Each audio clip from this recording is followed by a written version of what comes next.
Alam mo ang ginagawa ng Word, pinapakita kung ano estado mo. Pero makikita natin na ang Word of God, lang may tatamaan sa'yo, upo yun. Si Lord yun ang nagasalita sa'yo kasi pinapakita niya yung estado mo ngayon.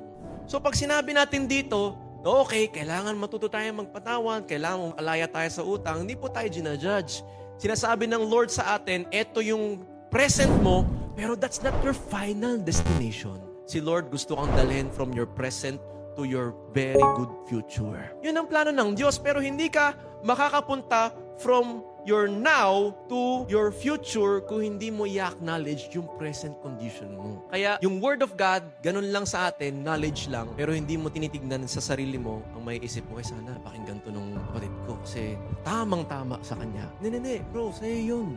Tingnan mo muna, Lord, ano bang sinasabi mo sa akin? Kasi baka merong 1% kang inaayos sa buhay ko ngayon. Kaya God needs honesty. Ang tawag doon, repentance. At doon mangyayari yung you will know the truth and the truth will set you free.